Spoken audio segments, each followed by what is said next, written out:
Assalamualaikum warahmatullahi wabarakatuh. Alhamdulillahirabbil alamin alladzi arsala rasulahu bil huda wa dinil haqq liyudhhirahu 'ala ad-dini kullihi wa kafa billahi shahida. Asyhadu an la ilaha illallah wahdahu la syarika lahu wa asyhadu anna sayyidana wa nabiyyana Muhammadan 'abduhu wa rasuluhu la nabiyya ba'dahu. Allahumma salli wa sallim wa barik wa karim wa azim ala habibina wa syafi'ina wa qurrati a'yunina wa maulana Muhammad wa ala alihi wa sahbihi wa man tabi'al huda ila yaumil qiyamah. Amma ba'd, qala Allah ta'ala fi kitabil karim wa huwa asdaqul qa'ilin. A'udzu billahi minasyaitonir rajim. Ya ayyuhalladzina amanu taqullaha wal tanzur nafsum ma qaddamat lighad wattaqullaha innallaha khabirum bima ta'malun.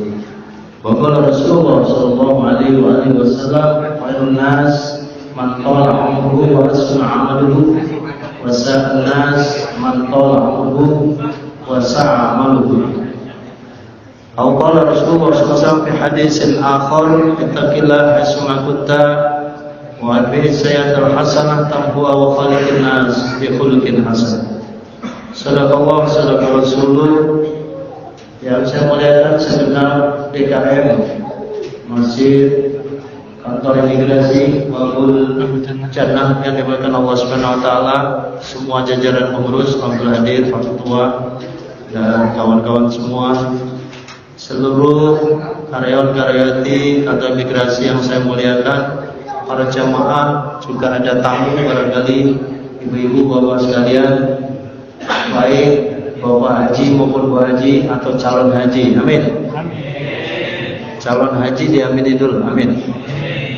Tentu tidak bisa saya sebut satu persatu, khusus Pak Ustadz juga yang sama-sama diberikan Allah Subhanahu Wa Taala. Mudah-mudahan kita panjang umur, amin.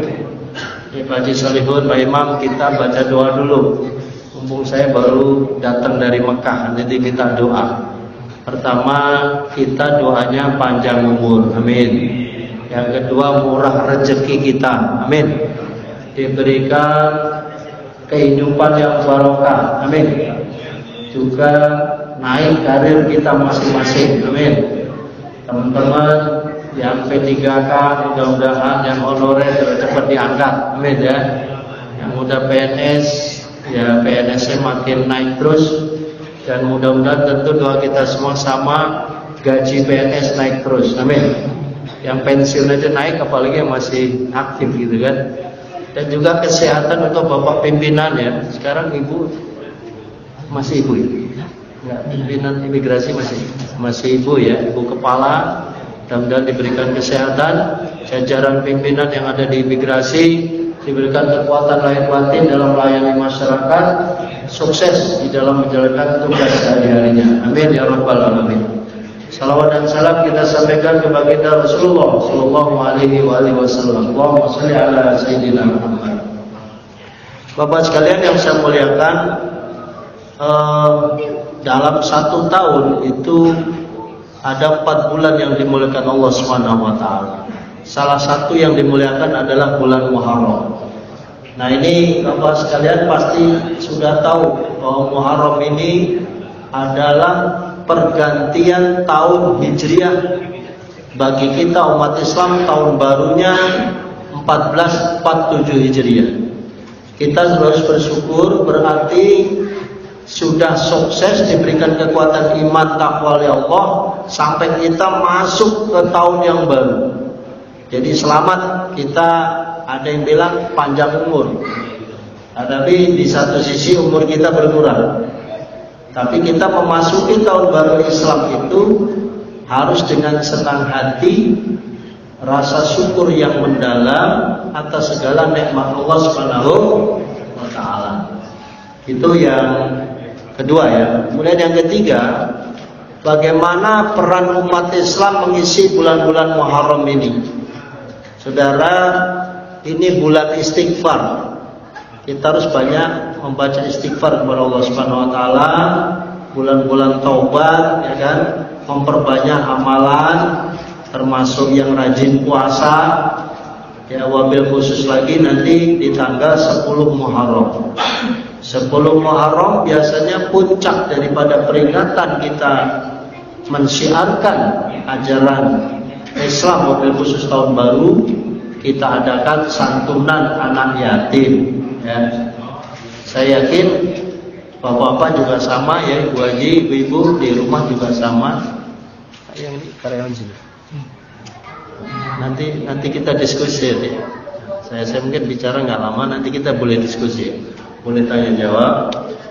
Saya minta waktu aja, karena saya menghormati Pak DT, Pak DKM mengundang saya, sama kita sibuk, tapi biasanya saya ceramah tuh nggak pernah panjang. Nah, kalau panjang-panjang tuh nggak bagus. Jadi ustadz yang cerdas itu ceramahnya jangan panjang. Kenapa? Karena saya ngasih waktu antum untuk bisa tanya jawab, bisa istirahat, bisa ngopi, bisa ngerokok, ya kan? Nah, kita akan memberikan motivasi keislaman terkait kita semua. Pertama tentu imigrasi mengadakan kegiatan ini untuk pembentukan peningkatan iman takwa, itu pasti itu satu. Yang kedua peningkatan mental, fisik, disiplin, itu pasti itu maunya pimpinan kan kayak gitu. DKM juga sama. Yang ketiga memakmurkan masjid, ya Pak Haji Salihun ya, Pak Imam ya. Yang keempat mengisi kegiatan keislaman supaya jangan vakum. Kemudian yang kelima menambah ilmu pengetahuan agama supaya wawasan kita luas. Itu tentu ke situ harapannya. Baru nanti yang terakhir mungkin harapannya adalah bagaimana kita bisa memakmurkan masjid yang sama-sama kita cintai dari aspek imaroh, idaroh, riayah.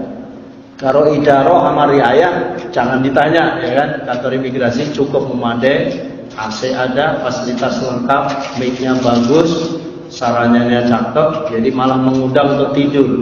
Barang siapa masuk masjid imigrasi perutnya udah kenyang, pasti pengen tidur karena dingin gitu. Nah ini sekedar cerita. Kalau sampean masuk ke Masjidil Haram sama itu, bawaannya pasti karena ademnya luar biasa, ngantuk itu di Masjidil Haram. Pengennya sholat sunnah tahiyatul masjid, dah sholat tobat, dah sholat mutlak, baca Quran udah 1 jam kemudian pasti angop alias pengen tidur. Sama juga kita di Madinah, ya di Madinah juga sama dinginnya udah. Nah, bagaimana masjid-masjid di Indonesia itu Pak Haji, DKM ya, itu seperti dikemas kayak Masjidil Haram dan Masjid Nabawi. Walaupun tidak bisa, kalau sama kan nggak mungkin bisa. Tapi setidaknya aspek fasilitasnya. Mungkin kalau kurang dingin tambahin AC, kalau AC-nya kurang dingin lagi mungkin bisa diservis dan lain sebagainya.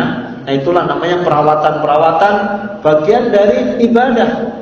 Jadi ibadah bukan hanya sholat, makan, minum, tidur, apa, baca Quran, tapi memakmurkan aspek-aspek fisik itu juga ibadah. Ya, bagaimana nawaitu kita. Tahun lalu kegiatan kemasjidan sudah kita ukur, namanya muhasabah. Makanya kalau di akhir tahun biasanya kita muhasabah. Muhasabah itu kalau bahasa kantornya Pak Haji Imam mungkin evaluasi. Jadi kita sebagai pegawai itu ada evaluasi kinerja gitu Pak Salihun. Apa yang kita kerjakan setahun dievaluasi oleh pimpinan. Mungkin bagus, lanjut, naik karir, kurang bagus, bisa dievaluasi. Ya mudah-mudahan jangan dapat sanksi aja. Bagaimana kita menegakkan kedisiplinan, kita jangan sampai kena sanksi. Kenapa? Karena Islam sendiri mengajarkan disiplin. Allahu Akbar, Allahu Akbar. Nah, kita cepat wudu itu kan disiplin. Kemudian sholat subuh itu ada jam-jamnya. Sholat isya ada jam-jamnya. Islam mengajarkan disiplin. Disiplin yang kedua taat pimpinan. Islam mengajarkan hari ini imamnya Ustadz Cakmur. Yaudah, sampai mau eselon 1, mau eselon 2. Kalau saya, walaupun saya eselon berapa, Allahu Akbar, ikut imam yang eselon rendah. Sekalipun dia merbot, tapi pas jadi imam, itulah pimpinan kita. Islam surat An-Nisa 459 itu mengajarkan ati Allah, ati Rasul, ulil amri minkum. Taat kepada Allah, taat pada Rasul, taat atasan. Kalau kita di pegawai kementerian, apapun kementeriannya, itu yang penting. Taat Allah saya udah Pak Ustaz. Saya sholat, saya puasa. Taat Rasul saya juga ngamalin, saya lagi ngaji, nuntut ilmu terus, ya kan, mengamalkan hadis-hadis Rasul. Taat yang ketiga apa? Taat pimpinan, Pak. Umarok. Siapapun yang jadi pemimpin di kementerian atau di imigrasi ini, sampai harus taat. Melanggar, ya ada sanksi. Dan itu sebuah kewajaran. Melanggar ada dua, melanggar peraturan perundang-undangan atau melanggar peraturan kepegawaian atau melanggar norma-norma etika yang sudah disepakati bersama. Itu di mana aja sama. Perusahaan swasta juga sama. Jangan sampai kita melanggar etika. Nah, etika itu ajaran Islam. Etika itu moral. Etika itu akhlak. Termasuk cara menerima tamu. Nah, Islam kan udah cakep banget kan. Bagaimana pergaulan laki dan perempuan, ada batasnya. Nggak main kita main towel, apalagi megang-megang, maaf nih, fisik cewek. Ada cewek cantik kita deketin aja lagi. Tamu yang cantik kita deketin, kita layani, kita punya maksud tertentu. Salah buatan kena pidana kita. Jadi itu hati-hati juga itu. Ya, makanya etika moral itulah Rasulullah jauh-jauh hari ada rumus. Laki perempuan dipisah. Andai laki perempuan dijadiin satu, tapi masih pakai jilbab. Bagaimana Ustadz yang nggak pakai jilbab, yang nggak pakai jilbab? Kalau agamanya non Muslim nggak ada masalah. Kita di Indonesia ini udah biasa menghormati orang, pemikirannya beda, agamanya beda. Coba sampai cek YouTube, ada penceramah kondang dikritik habis-habisan oleh netizen. Setelah dicek, netizen yang kritik itu non Muslim. Sebenarnya yang nggak level sih kita ngelawan yang begitu, Pak. Kalau yang kritik non Muslim, kenapa? Harusnya tidak boleh. Kalau dasarnya Pancasila dan Undang-Undang Dasar 45. Nah, kalau sesama internal umat Islam ada perbedaan pandangan, mengkritik yang sopan, tujuan kebaikan, nggak ada masalah. Maka dalam Islam itu wajadilhum billati hiya ahsan, bermujadalah tapi dengan cara yang baik. Dan Islam pendekatannya itu mau'idhah hasanah. Diberikan nasihat-nasihat yang baik, ya kan? Ilmu ud'u ila sabili rabbika bil hikmah. Ngaji dulu, kasih pengetahuan, ini akidahnya, ini batasannya, ini remnya. Mana yang boleh, mana yang tidak boleh? Itu anak kecil udah tahu, Pak Ustadz. Kata siapa? Anak kecil kalau nggak ngaji ya nggak tahu. Maka kewajiban kita sebagai umat Islam sampai kita mati nuntut ilmu, ya, Pak Haji Solihun, Pak Haji Imam. Semua DKM ini tujuannya itu, Pak. Bukan kita ini orang bodoh, tapi biar tambah ilmunya, ya kan? Maka diundang narasumber, tujuannya memberikan pencerahan-pencerahan, meningkatkan iman dan takwa kita kepada Allah Subhanahu Wa Taala. Tiap Jumat Pak Ustadz ngapain sih ada khutbah mulu gitu? Kok ngapain ada khutbah? Khutbah itu hukumnya wajib. Jumatan hukumnya wajib. Sampai dengerin aja. Saya udah males Pak Ustadz. Paling ntar perintahnya iman takwa. Dan emang semua penceramah arahnya iman takwa. Nah kalau kita udah males, berarti kita ada diri kita, ada setan, ada godaan.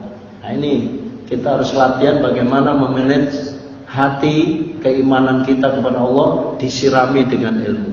Al ilmu nur, ilmu menjadi cahaya untuk kita. Ya kan? Ilmu bisa memberikan ketentraman batin. Contoh, ketika kita dikasih ilmu tentang zikir, bagaimana zikir itu bisa menenteramkan batin.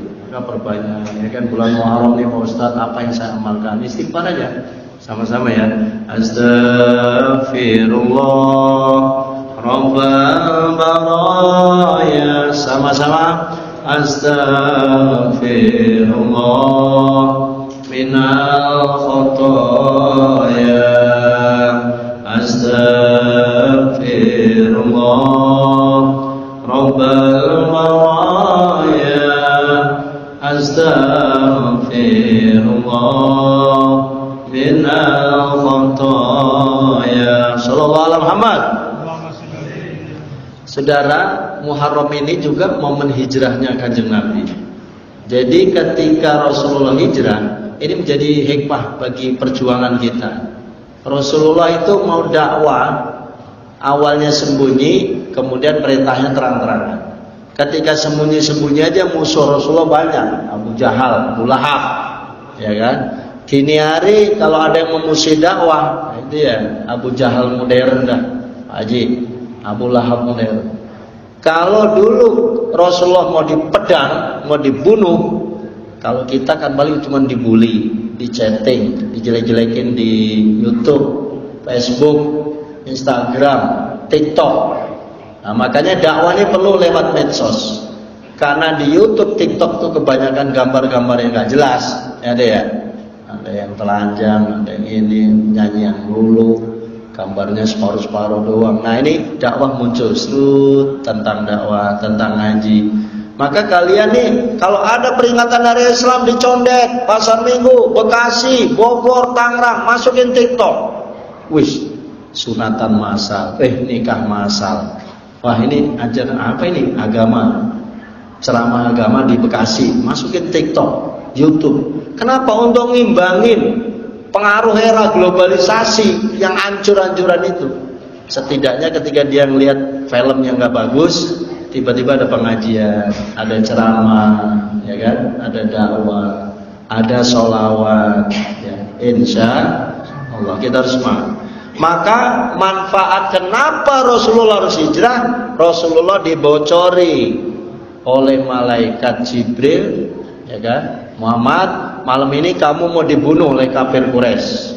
Kalau kafir Quraisy itu udah sepakat, Pak. Udah sepakat, dia bikin acara bagaimana Rasulullah dipenggal pedang. Tiap-tiap suku kabilah yang ada di Arab itu suruh bawa pedang, anak muda yang gagah suruh menggal kepalanya Rasulullah. Maka dibocori oleh malaikat, kemudian perintah Allah adalah segera hijrah ke Madinah. Nah, kenapa harus hijrah? Ya itulah kalau kita sudah mentok usaha yang maksimal. Sebenarnya Rasulullah nggak pengen pergi dari Mekah, tapi karena perintah Allah, skenario-nya dari Allah. Ya. Makanya jalan dakwah di Mekah sudah cukup. Jalan yang lebih terang adalah jalan dakwah di Madinah. Maka orang yang pergi haji, Pak Haji, pasti ke Mekah dan Madinah. Kalau belum bang satu, pergi hajinya Madinah dulu. Santai ziarah makam Rasul, ke Raudhah, ya kan? Nanti City Tour Madinah, ya. Itu 9 hari dah. Arba'in itu sholat 40 waktu yang ada di Masjid Nabawi, itu namanya Arba'in. Asar dapat imam dari Madinah, pahalanya lumayan 1000 kali. Ya, itu kalau di Madinah. Jadi kalau 40 kali kita berarti 40.000 pahala kita. Itu baru dari aspek sholat. Belum pahala sedekah, belum pahala nolongin orang, belum pahala ziarah kepada Kanjeng Nabi, belum ke Raudhah itu doa. Semua doa-doa kita dikabul oleh Allah Subhanahu wa taala. Ini sejarah-sejarah ini penting, Pak. Nanti dilihat apa yang ada di Madinah, apa yang ada di Mekah, dan kenapa Rasulullah diutus di Mekah. Menurut Bapak apa kira-kira? Kenapa sih Rasulullah kok diutusnya di Mekah, nggak di Indonesia? Ya ternyata saudara, kalau kita lihat karakteristik bangsa Arab itu sampai hari ini, ya, sampai hari ini, bukan masalah gunungnya, gunung batu yang keras saja, memang daerah sana itu yang panasnya hampir 50 derajat ya, 45 sampai 50 derajat. Terakhir kemarin 54 derajat Celcius. Bayangin itu di sana. Kalau sampai jam segini keluar nih Pak Haji, itu panasnya kayak apa tahu. Jam segini nih kalau kita keluar di Masjidil Haram atau ke Nabawi sama aja di Madinah. Tapi di Indonesia kita kan jam keluar sini udah biasa aja kan. Ini aja kita udah ngerasa panas. Di sana kayak apa? Itu situasi geografisnya kayak gitu. Batu, gunung yang membuat tanda kutip masyarakat Arab ya keras kepala. Ya kan? Selain keras kepala ya masyarakat Arab itu sekalinya dia ustadz, ya ustadznya udah kayak ustadz apa tahu. Ya karena kan ketemu Kanjeng Nabi, keturunan dari Kanjeng Nabi. Tapi kalau orang yang enggak ngaji, Arabnya Arab enggak ngaji, ya itu jahatnya ya luar biasa juga. Maka Rasulullah diutus di situ karena mereka itu pertama keimanannya juga berat, ya kan, keras kepala, senengannya ribut, ya pendapatnya nggak demokratis. Maka itulah tantangan perjalanan haji Indonesia ya, itu termasuk menghadapi ya kebijakan orang Arab ya, pokoknya maunya dia ya begitu. Indonesia nggak bisa ngatur negara Arab. Ya, sekali lagi Indonesia nggak bisa ngatur negara Arab. Yang ada yang ngelus-ngelus pendekatan lobby-lobby supaya perjalanan haji lebih baik. Ya, tahun ini kalau Bapak lihat ya udahlah Bapak lebih tahu seperti ini, manajemennya luar biasa. Ya mudah-mudahan tahun depan lebih baik. Saudara, manfaat hijrah itu saya catat pertama memperkuat keimanan ketakwaan. Karena Abu Bakar itu ketika mendampingi hijrah itu kalau bukan ya namanya juga Kanjeng Nabi udah pasti dilindungi sama Allah. Memang kalau manusia model kita Pak udah mati di tengah jalan itu ngadepin kafir Quraisy yang pada bawa senjata. Tapi disitulah Abu Bakar diberikan kepercayaan, amanah mendampingi Rasul di dalam berhijrah, ya. Yang kemudian Rasul sempat ngumpet di Gua Sur itu ya, bukan Gua Jabal Nur tapi Jabal Sur. Nah di Jabal Sur itu Allah melindungi Nabi Muhammad dengan Abu Bakar. La tahzan inallah ma'ana. Abu Bakar udah ketakutan aja itu kan. Tapi tenang aja Abu Bakar, kita ini ada pelindung Allah Subhanahu. Maka orang yang beriman itu Bapak Ibu ya, kalau udah niat hijrah jangan takut. Kadang-kadang mau izin nih, yang dari non Muslim masuk Islam itu tantangannya kan berat, diancam jabatannya, dicopot, di ini, di itu, keamanannya. Dan jangan takut. Ini yang bicara akidah itu sekali la ilaha illallah Muhammadur Rasulullah sampai titik darah penghabisan kita tetap mempertahankan akidah kita. Itu yang pertama. Yang kedua, awal kebangkitan Islam ya di situ Pak. Karena ternyata Rasulullah ketika hijrah ke Madinah itu dakwahnya lebih bagus. Ya kan? Ada kaum Ansor, ahlan wa sahlan. Bukan berarti nggak ada musuh lagi di Madinah. Orang munafik juga banyak. Kelihatannya duduknya di masjid dekat Kanjeng Nabi, tapi banyak kaum munafik ketika dia kumpul dengan orang kafir, dia sependapat dengan orang kafir, tapi ketika dia kumpul dengan Rasulullah seolah-olah beriman kepada Rasulullah. Nah ini naudzubillah min dzalik. Jangan sampai kita punya jiwa seperti itu. Kemudian yang ketiga, pentingnya persaudaraan dan gotong royong. Jadi hijrah itu mengajarkan kita jangan egois. Hijrah itu kita diajari untuk bersaudara. Kita perlu teman. Di kantor juga kita perlu tim sukses. Di kantor kita juga jangan hidup sendirian. Kita perlu kawan, dibantu teamwork, ya kan? Kalau kita tugas kita sendirian nggak mungkin bisa. Maka manajemen tukang sate nggak mungkin diterapkan di perkantoran. Dan Islam mengajarkan itu Pak. Hidup harus bersaudara, ada organisasi, ada perkumpulan, di mana itu perkumpulannya tujuannya adalah visi misinya adalah untuk mencari ridha Allah. Yang keempat, pelajaran tentang pengorbanan. Jadi Islam itu mengajarkan kita untuk berkorban. Kemarin Bapak Ibu sudah korban sapi ya Pak Ustaz ya, korban kambing, itu kan diajarin korban. Nah hijrah sama itu, bukan korban lagi itu kan, meninggalkan anak, meninggalkan istri, taruhannya nyawa. Itulah Islam. Bagaimana Pak Ustaz relevansinya dengan sekarang? Ya sekarang pengorbanan diri kita ya mental, ya pengorbanan keuangan, ekonomi untuk menegakkan ajaran Islam ini supaya tetap eksis. Kemudian Islam juga mengajarkan planning, perencanaan. Itu hijrah nggak sembarang hijrah Pak, ada perencanaan. Rasulullah itu sudah disusun strategi bahwa dakwah Rasul itu bagaimana dan kapan harus siap berangkat ke Madinah, itu sudah diatur sedemikian oleh Rasulullah SAW. Dan Rasulullah ahli strategi lah kira-kira. Nah kemudian di dalam dakwah juga perlu ada inovasi. Islam mengajarkan inovasi. Nah inovasi yang di masjid apa nih? Inovasi di kantor apa nih? Inovasi dalam, kalau ibadah yang sifatnya ubudiyah, sholat itu nggak ada inovasi Pak. Oh saya sholat biar ada inovasi, saya bikin sholatnya 5 rakaat, 7 rakaat, nggak ada, itu nggak ada inovasi. Tapi inovasi dakwah yang dimaksud adalah terkait bagaimana menggembirakan umat, masyarakat, mengentaskan kemiskinan. Kalau orang lapar ya dikasih nasi, Kalau ngantuk dikasih kopi. Ini kayak saya nih Pak, nih udah ada kopi tuh. Sampai udah ada snack ya makan aja itu. Ini bagian dari inovasi dakwah. Dan sekarang inovasi dakwah itu dakwah bilhal. Sunat masal gratis, dakwah itu Pak. Nikah masal, dakwah itu. Kemarin ada nikah masal 100 pasang. Gratis, dapat mas kawin, dapat segala macam dikasih oleh Kementerian Agama. Baru 2 minggu yang lalu lah kira-kira, belum lama. Kalau nggak salah minggu ini yang nikah masal gratis itu diberikan pembekalan ceramah terkait manajemen rumah tangga bertempat di salah satu hotel yang ada di Jakarta. Bapak Ibu yang saya muliakan, karenanya semangat juang kita jangan kendor, kita harus tetap optimis. Perjuangan kita ini belum ada apa-apanya dibandingkan dengan Kanjeng Nabi Muhammad SAW. Kalau Muhammad itu konsepnya asyidda alal kufar, dia tegas sama orang-orang yang menentang ajaran dakwah. Ruhamau bainahum. Tapi Muhammad itu punya sifat kasih sayang kepada sesama. Kalau mau orang Islam jangan galak-galak, Pak. Udah jelas Bapak nih KTP-nya Islam, ya baik-baiklah. Tapi dia Islamnya lain Pak Ustadz. Islam apa yang lain? Karena ini al-muslimu akhul muslim.